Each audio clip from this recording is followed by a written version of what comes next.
Can everybody at the back hear me? Okay. And in particular to my very good friend, Viv Tom. I think we've known each other now for about 10 years, and it's just been wonderful to have had such a colleague over the years, and we've kept friends. So I kind of know a little bit about Sheffield Health, but not a whole lot. I'd like to start actually by knowing a little bit about who you are. Can I just ask you to put your hands up if you're an academic, you're a member of teaching staff? Okay, quite a lot. Great. Okay. Member of support staff? Okay, what sort of areas? What areas are you in? You can yell it out. Faculty, student support, student services. Student services, student support, counselling, careers, academic learning, that sort of thing. Okay. Any students? In the library. And the libraries, yeah. Anybody else I've missed? Students? Okay. Okay, that's great. Quite a mixture. As Paul said, I actually have two roles. One is working with the Higher Education Academy on the Teaching International Students project. And I expect that some of you may have been familiar with that project again. Do you mind just a show of hands? Who's actually seen that website, the Teaching International Students project? Okay, well, I'll talk a little bit about that too. But I also do an awful lot of work in China.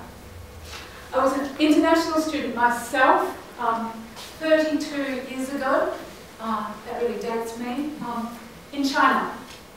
I did a degree in the Chinese language.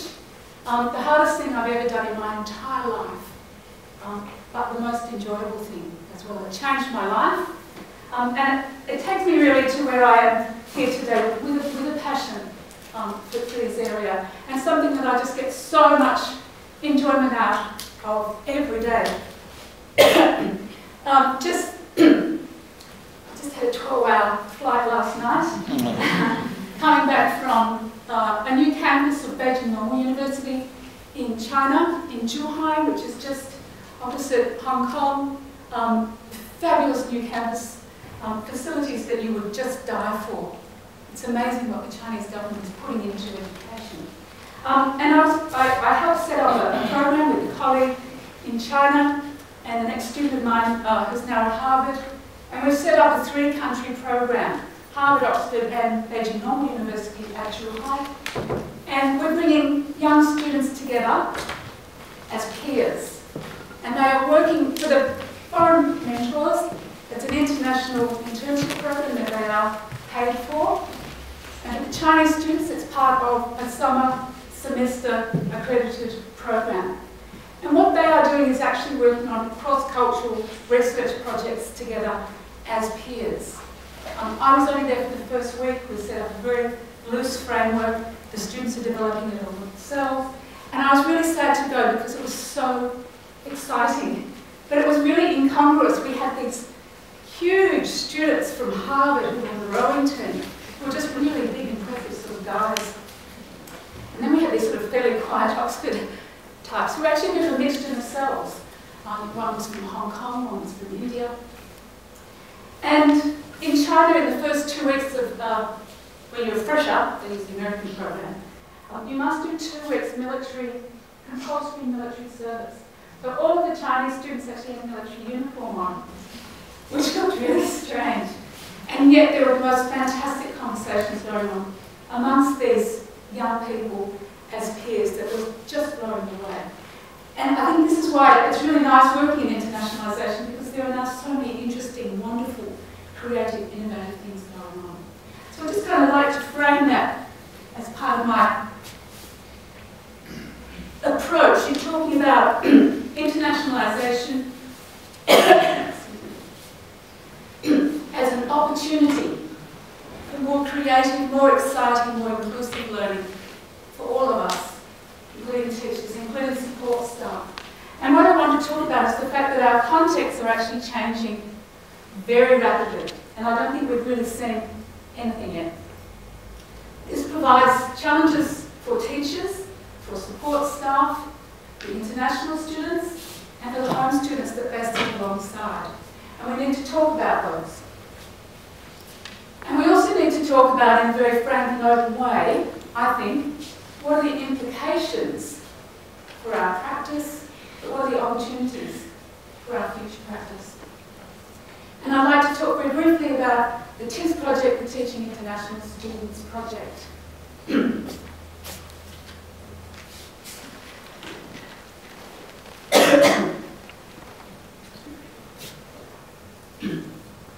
Excuse me.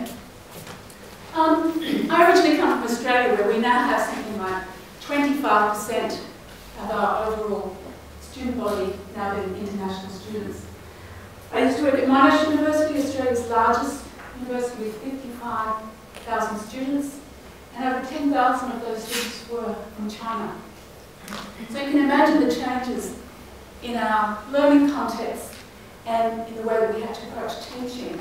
The same thing's happening in the UK.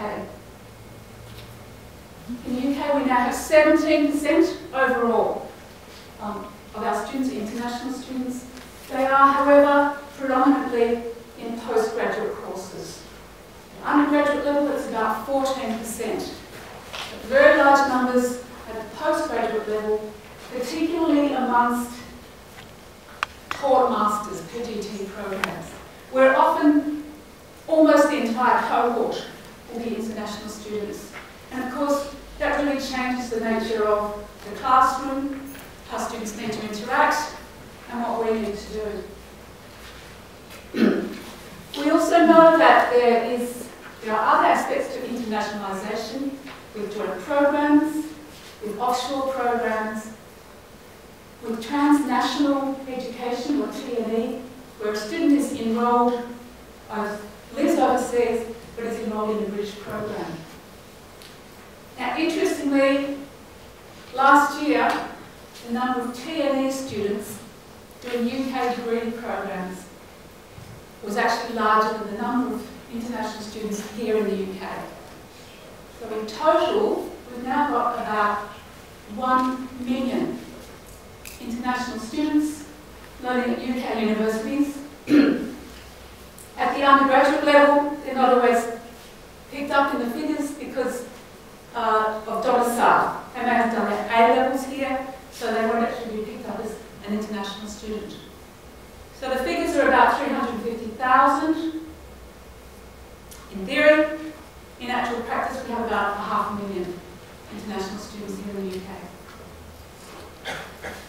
And another thing is changing. We have accelerated numbers, but we now have a change in the patterns of where international students are going. Anglophone countries have had a competitive advantage until now, teaching in English. But this is changing quite rapidly. We now have countries right through Europe, through Scandinavia, in Asia, in the Middle East, right around the world who are now offering their programs in English at smaller fees and with much better resources. For example, China, which sends 200,000 students a year overseas to study each year, now attracts more than that to China, just over 200,000. And their aim is to increase that to 500,000. So we're having increased competition. The patterns of flow are starting to change. And that means students have more choices. And they'll be looking more carefully at the quality of programs and the reputation of teaching and learning at those at particular institutions. And I think the lesson for us in places like the UK is that we then need to avoid complacency. We need to remember that students won't just keep coming. We need to make sure that our programs are effective and that they're having a positive learning experience. This is my phone working? Yes.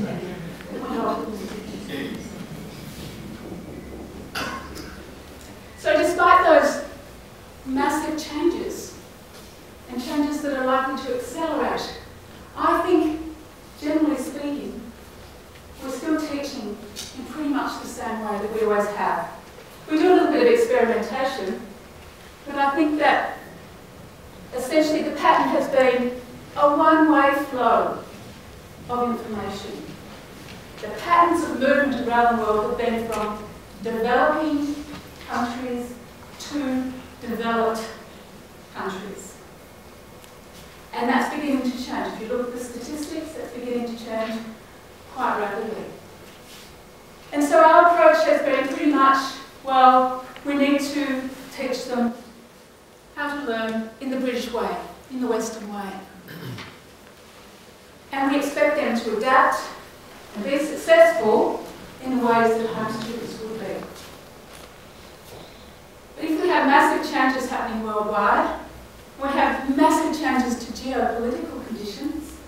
If you look at countries like China, actually becoming quite a threat to the US in terms of taking over superpower status.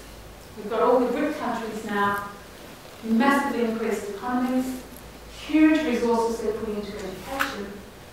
What does that mean for the flow of people around the world, the flow of knowledge, the flow of ideas, and the flow of cultures? So, should we be rethinking this one-way flow of information? And then, as Paul said just before, I think our attitude has been pretty much to date, well, they came here, they need to learn our ways, and we notice the problems. We notice what they don't have. How are they different from what we're expecting? And so we do see the bearers of problems rather than bearers of culture. We don't think about how we can actually see all these people's and ideas and cultures and knowledge as an asset for us and for home students. UK students have amongst the lowest ratio of outward flow compared to inward flow. For every 11 international students that come into the UK, only one goes overseas, and they go to English-speaking countries. So are our young people also getting the benefits of this international education?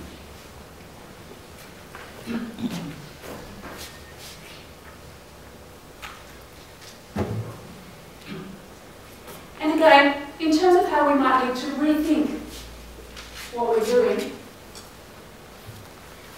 again, I think our approach has been very much a problem-based approach. We think about what are the academic skills or the language skills that international students need to be front-loaded with or remediated for. And so we have had a proliferation of add-on services. Academic learning programs, English for academic purposes, library skills, language training skills. Now they're all very useful and they are helpful, but they're actually quite inefficient if you're thinking about how students can get the best learning out of their international experience. Because we actually now know, from a lot of the research that is around, that services and programs that are embedded within an academic program and that are offered in a coordinated way within that program are much more effective. We have evidence now to show that quite clearly. So I guess when we've got people in a room like this who are from all of those services, I guess that's what I'd be saying to you. How can you be thinking more about working together, academics and support people, to have jointly run programs where the students don't do a pre-language program, they actually start in the discipline and they're learning the language of that discipline.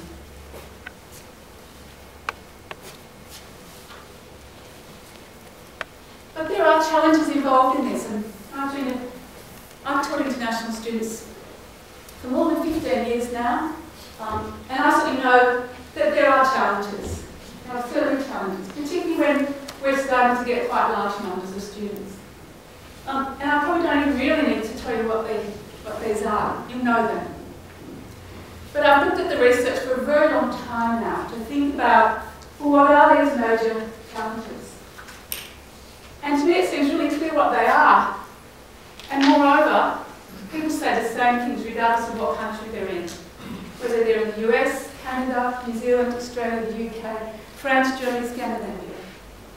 they're remarkably similar. But if we notice that we have these challenges, then what are we doing about that? And what teachers say is that they feel untrained.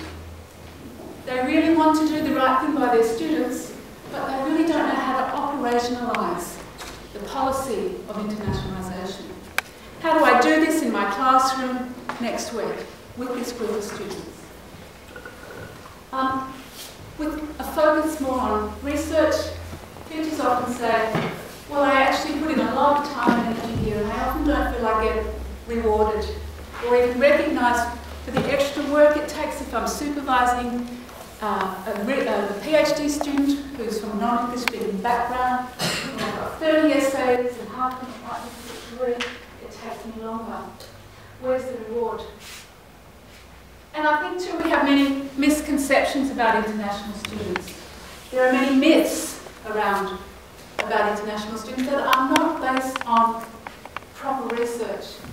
For example, international students do not plagiarise more than home students. There is no evidence for that.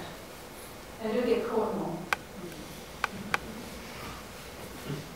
And a lot of the research on international students that's been conducted by teachers has often been when they first arrive. In their first semester or term when they're struggling to adapt. And of course they have behaviours that look like they're struggling.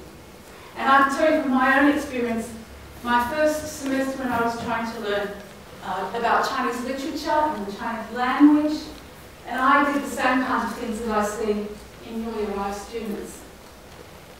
So when newly arrived students ask lots of questions, what's the right answer, what do I need to do, tell me what I need to read, we interpret that as dependent learning, rather than actually a very independent and active method of finding out the expectations in a new environment.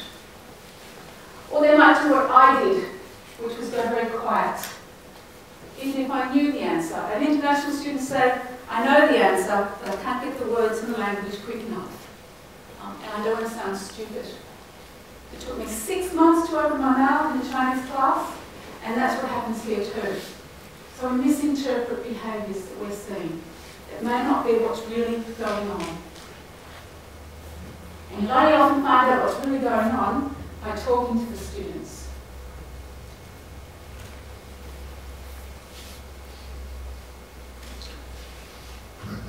And again, we've grown up with our academic cultures, we've been part of it for 18 years. We think what we do here in the UK is normal and natural and universal. We don't realise how different it can be in other systems and what a shock it might be for students coming into that. We also don't recognise the role that we play in sometimes creating those barriers. Not explaining assignments very well, not talking very clearly, using metaphors that we may not explain, giving feedback that isn't all that clear. So we can actually sometimes be creating the barriers for students. And I think a really important point is the second last one, is that we sometimes conflate a lack of language proficiency with lack of ability. If you don't have any sophistication of language, you cannot express any sophistication of thought. And international students talk about feeling deaf and dumb. I've got the ideas in here, I just can't get them out in any way that doesn't sound very basic. And that's enormously frustrating. I know that myself. Even I speak quite good Chinese, but even when I want to write an article in Chinese, I have to get a native speaker to help me, because otherwise it would sound a bit stupid. And I think there's nothing like first-hand experience. I saw a few nods there. People who've been through this. There is nothing like first-hand experience to understand how frustrating and difficult this really can be. And international staff often understand this the best, I think. However, I do think, I work with a lot of universities around the UK now and internationally, there's a lot of goodwill. People really do want to do the best by their students. And I think if we can recognise that we're all struggling, we're all trying to find a way, that actually is the very first important step. How can we share ideas? Can you tell me what you've tried that's useful? And this is the sort of approach that led to the Teaching International Students project that I'll tell you about in a minute. And I think it's true to say that international students do bring unfamiliar expectations and experiences, and it can be hard to understand at first, even after quite a long time, what's really going on there, because it's just unusual for us. I even found that when I was, I've actually been an international student 4 times, twice in China, twice in the UK. And when I came to the UK, I thought, gosh, this is going to be so easy. I speak the language, sort of. Sound funny, but I was really surprised to find that I actually had some of the same problems that I had in China. People would talk about things that I had no idea what they were referring to. My first education lecture, somebody referred to the Education Act of 1944 as though everybody knew what that was. I had no idea. I do now. But of the 17 of us in that class, 11 were international students. And it was assumed that we all knew what that meant. We had no idea. So everything that came next just went over our heads. It's not just language, although language is important too. And I think another problem too is that people don't really understand the IELTS system. People often say, gosh, if only we could increase the IELTS levels of students, everything would be fine. And universities that have done that, that hasn't happened. There are real limitations of IELTS people don't quite understand. It's the best system we've got, and we can certainly supplement it, but students will still have some problems without your help.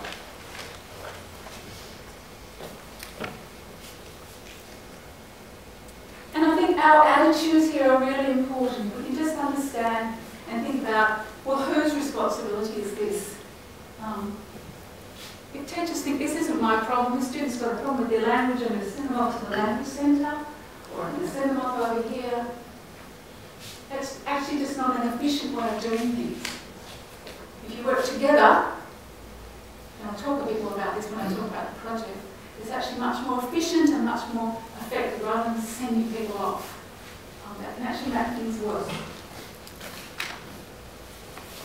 And it's certainly not sustainable if we just keep sending people off to expensive programs. Now, I wanted to talk mostly about teaching. I'm just going to go through very quickly what international students themselves say. I'm drawing on my own research here, but also research from all around the world. Again, really clear themes. We know what they say. They say they have language problems, problems with assessment, they don't know what the expectations are, they don't know what the rules of the new environment are. They lack the required background knowledge that I talked about. They sometimes know that they are seen very negatively. They're sometimes even told that.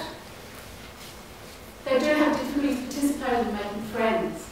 This occurs in every single country, but probably a little bit more so in the UK, and I'm not quite sure why. And a lot of international students say their greatest disappointment was that they never made any local friends. I still have friends from China from 30 years ago.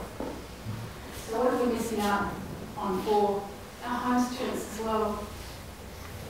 They do achieve well, we know from all of the figures on their grades. They achieve well. They tend to be downgraded by about a grade when they come in and when they go out. They do pass at the same rate. Especially when they get very good support, they can achieve as well as any other student in terms of grades. But when things go wrong for international students, they go really badly wrong. And I'm going to talk about why that happens.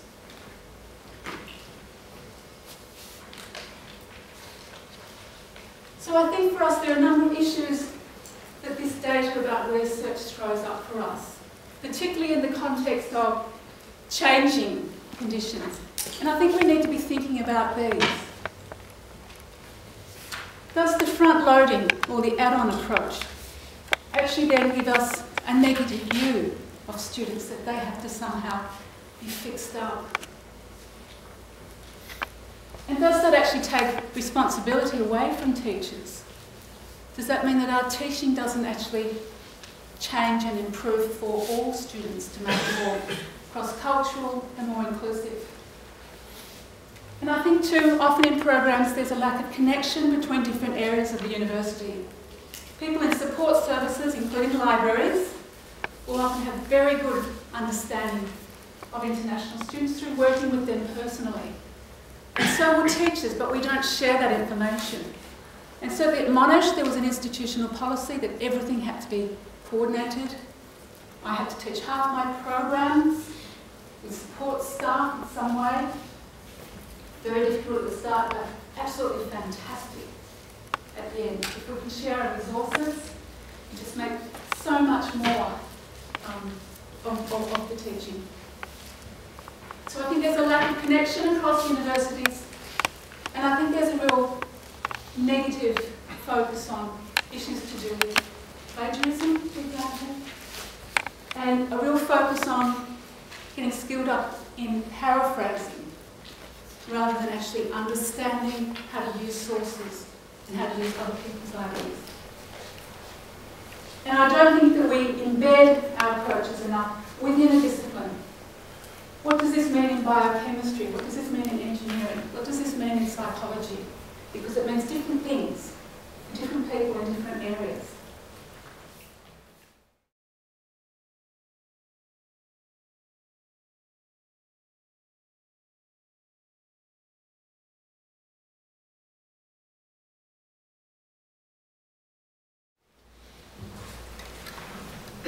So in order to actually improve our services, I think we need to think about the reasons why international students have problems. Because if we can understand what's going on, that then helps us think about the solutions. So I wanted to just talk about what actually happens to a student, the 3 levels of shock. Now we know about cultural shock, and you would have probably all been in some sort of situation when you've gone overseas. Things are really different. Things might smell different, they look different, they sound different. You're trying to work out how to get on the bus, you're trying to work out how to get to the university, you're trying to work out how to open a bank account, and everything's difficult. But you're pretty excited, it's that honeymoon period, you're pretty excited. And then you find that your language isn't as good as you thought it was going to be. And that's a real shock. I had done Chinese for 4 years. I thought I was going to be fine. I got the most almighty shock because people speak quickly, they use different language. I didn't have the discipline in language I needed for Chinese literature. And people made no allowances for you. And it took me about 6 months before I knew what was really going on in the lecture. And people talk about, in the first 6 months, probably understanding only about 20 to 30% of the lecture. So how much are you missing in that first really important period?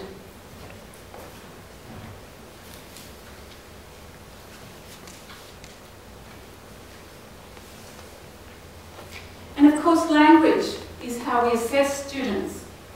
We get them to talk, we get them to write, and we make judgments about their ability based on their language. So of course, if their language isn't as good as it is going to get later, they will be seriously disadvantaged. Now, I actually don't think we should lower standards at all for international students. I think they need to come with good language standards, but they have to go up with really good language standards. We have to make sure they have the support to improve by the time they leave us.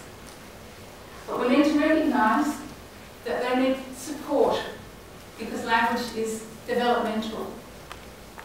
So of course for master's students who are here for a really short period, this is a big problem for them. We need to think about special ways to support them. But along with language is the norms of writing an argumentative essay, the norms of sounding learned, the norms of having the right phrases. And international students don't have those, the cultural capital, or the academic capital that Paul referred to.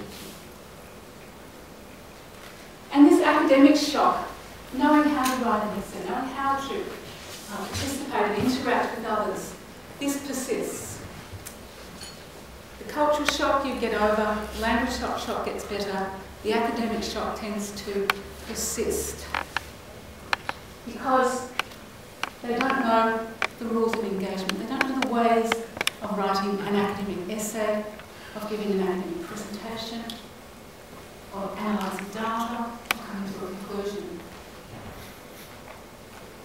And in particular, they talk about things like, how do I construct an argument using a Western model?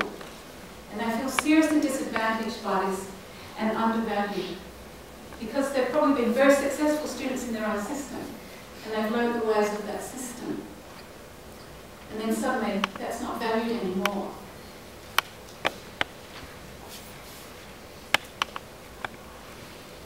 So I'm just tossing up some ideas here for you to start thinking about. You probably know some of these.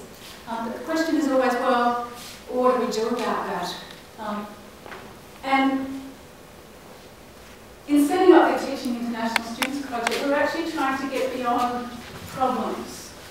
We're trying to get beyond lots and lots of research about the problems of international students, but saying, okay, we know what they are.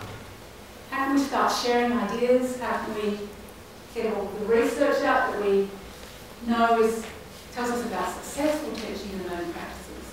And so we tried to bring it all together in this project, which is hosted by the Higher Education Academy and was initiated by UKISA, the UK Council on International Student Affairs.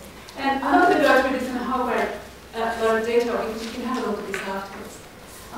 But the idea behind this was, how can we share ideas? And we conceptualised this website, this database, around the international students' life cycle. From when they first start thinking about applying, even before they arrive, how can we support them better, so they'll do better, through induction and transition, teaching and learning, life outside the classroom, in the community, even though they're linked, and right through to employability. And looking at some of these really difficult issues, some of these pressure points that you see down the bottom there, that we know from the research, can be difficult for teachers and students. So that's what you actually see. Is that working? That's what you actually see when you go into the website.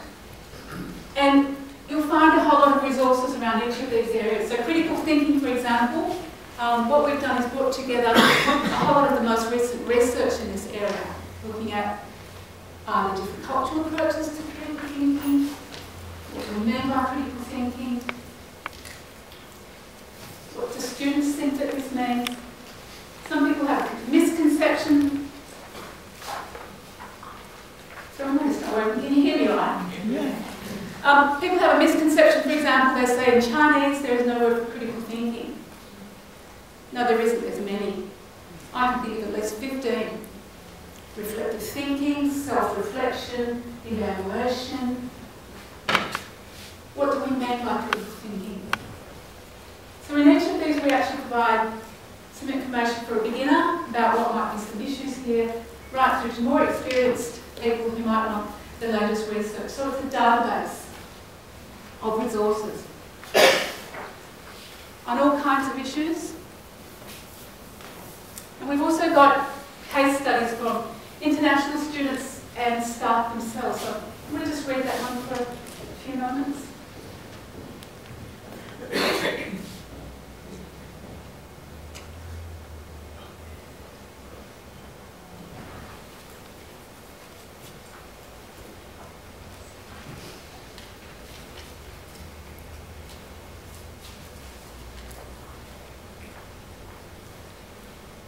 If you want to read the rest of this story, you have to go onto the website. But we asked, through all the subject centres, we asked staff, we asked students to give us real-life examples. And the brief was, what was difficult for you? What did you do? What was helpful? And what would you like to happen? So this student says, day by day, it just gets harder and harder. Problems stick together. I don't know what to tackle first. This is a typical story. Things go wrong. Spiral starts. It gets worse and worse and worse. Sometimes we see academic failure, mental health problems, plagiarism, or academic misconduct cases where things have gone terribly, terribly wrong. How do we stop that happening in the first place? Lots of stories from staff. This one says, the Chinese students always sat together in my class and seemed disconnected from the local students. The local students seemed completely uninterested in mixing with the international students and tended to dominate the discussion in class. Try as I might to get everyone to talk. So is this a familiar scenario? Were the international students starting at a lower level, and should I adjust my teaching? Should I separate the international and the home students? Instead, I asked the students to self-select into a beginners and a more experienced group. This was just experimenting. Let's just try something different. To my surprise, the following week, when they turned up for the new self-selected groups, both international and local students almost equally chose each group. And some of the international students said, actually, it's really nice to get away from that little ghetto that we had. We were helping one another. We had to engineer social interaction. And students really appreciate that. And this is really also not just about supporting international students, but all of our students. How do we help them all? I don't like the word integration because it sounds like we're getting them to integrate into the British culture. How do we get them to mix together and learn together and work together? How do they develop intercultural or cross-cultural capabilities? And how do we internationalise the curriculum so that what they actually do is global? We have changing contexts, flow around the world. How do we actually make our learning reflect that, those global patterns? Because if we can think of ourselves as universities of the world, yes, we need to look after local and national contexts.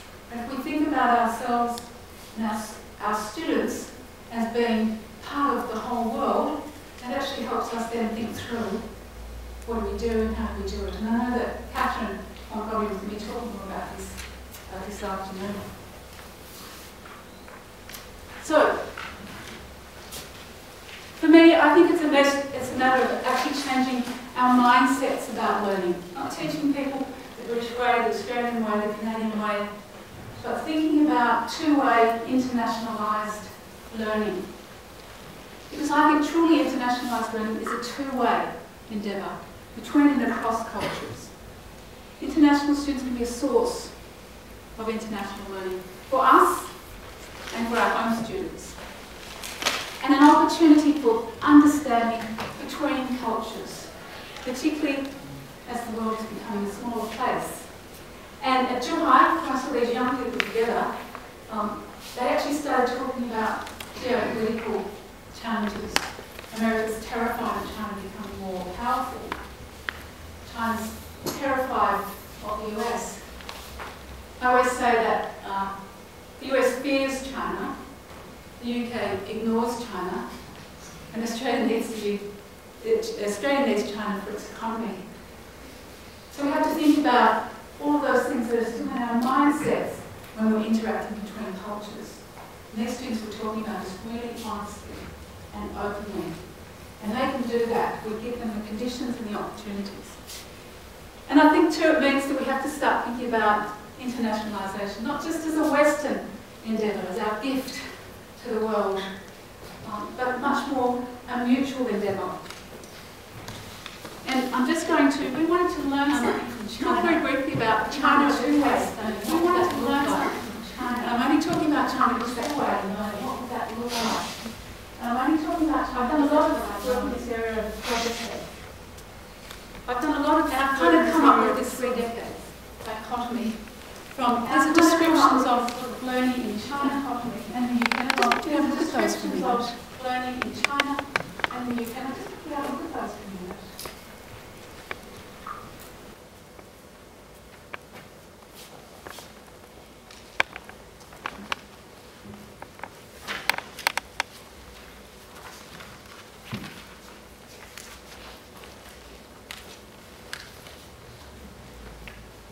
What do you notice about those? Anything sort of jump out at you? What do you notice? It's a conflict between the two. Yeah. When I first started doing this project about home literature, and then it started really jumping out at me, they're opposites. Yeah. They look in conflict. They look in conflict. They look the opposite. Are all UK students like that?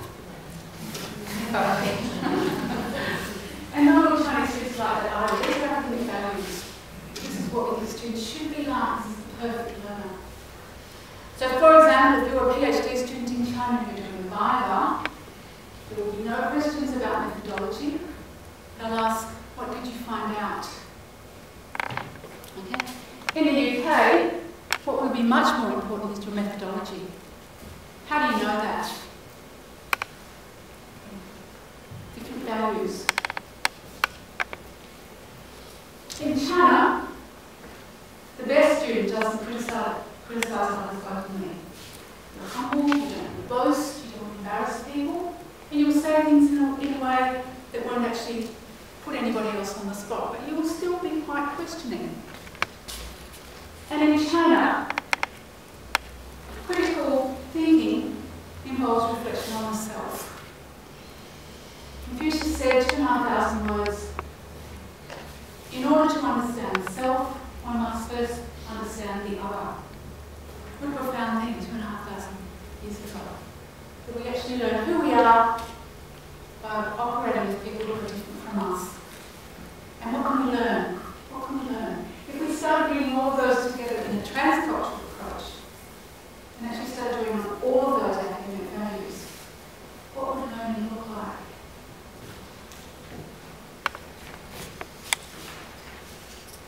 So what is internationalisation? What's the aim? What's the goal? What are we doing this for? A definition, I know you can think about this later, the definition that's used most commonly in Western universities is by Professor Janette Ryan from the University of Toronto. And she says, internationalisation is a process of integrating an international, intercultural or global dimension into the purpose, functions or delivery of post-secondary education. Now I think that definition is okay, but it's about process. It's not kind of what do we do, what's it for, what's our goal. So in contrast, I'm going to show you a definition of internationalisation by a Chinese educationalist, Professor Yan from Beijing University. He has a different conceptualisation. And he says, the internationalisation of education can be expressed in the exchange of culture and values, mutual understanding and respect for difference. The internationalisation of education does not simply mean the integration of different national cultures or the suppression of one national culture by another culture. There's a whole lot of little messages in there, isn't there? Teachers who are forced to teach in English in Italy, France, Scandinavia actually feel some oppression by internationalisation. They think it's importation of the Anglo-American model. Is that really what it's about? Or does it provide us with other opportunities? Do we need to respect other people's academic values? And what can we learn from them? And the students I left yesterday will be working together for a month, and even after a week I saw, and they actually talked about how their ideas were just kind of blown away in such a short period of time. Even these 18-year-olds with their military uniforms on, with not particularly fabulous English, were coming out with really thoughtful, challenging, really interesting ideas that I hadn't expected to happen so quickly in one day. So I think that there are some questions that we need to be asking ourselves, however, that I think we're nowhere near solving. It's clear that there will be more pressure to recruit more students to set up more joint programs. That is clearly the way of the future. And I think teachers can become, and support staff can become quite cynical about internationalisation. It's about getting revenue. If we don't do it properly, we don't know why we're doing it. And sometimes I think some recruitment has been unprofessional. We have often brought in students who are unprepared, and we haven't done enough to support them. Now that doesn't do anybody any favours. And I think too that we have an uncertain policy context. We have different discourses in universities. That again isn't really very helpful. We have the government saying quite contradictory things from one day to the next. And we have competing discourses within universities. So, I'm going to just leave you with a couple of points. In just us to all think about looking for our own solutions for our own students in our own teaching context. What does this mean for me? If this is my goal, how do I get there? What does this mean for me and my students at this point in time? And I think if we see ourselves as universities of the world, that can help us with some of the answers. But for me, with my particular background, I suppose I always put in this special plea to be thinking about your impact on students. They're doing something that's going to transform their lives. They're very vulnerable. And you will have an impact on them for 30, 40 years, and an impact on the world. So I'm going to leave you with a poem. This poem wasn't written by me. A colleague and I put it together. An international student advisor at Monash that I had worked with for about 6-7 years. We'd both been international students. And we used to talk about the stories that our students would tell us. And things would haunt us. And their words would kind of stick in our heads. And remember things like one student who said to me that for the first 6 months she used to cry in the shower every morning when nobody could hear her. And this was a student who, this was a person who then became a member of academic staff at that university, but she talked about this terribly raw experience. So we put all of their students' words together as a kind of final, having the student voice here.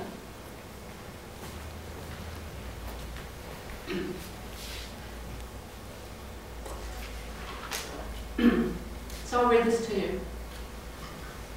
Once I felt I shared my mind with others. Now I sob behind closed doors. Desperation muted in the fall of water. How to understand the understood in mind and soul. My tongue lies frozen beneath the slipperiness of words and the passion to be heard. To be more than a child in an adult game. One day I feel part of the conversation, another like oil and water, a puddle of otherness. Some days I grasp the words and we dance. Thanks. I'm going to leave it there. Thank you very much.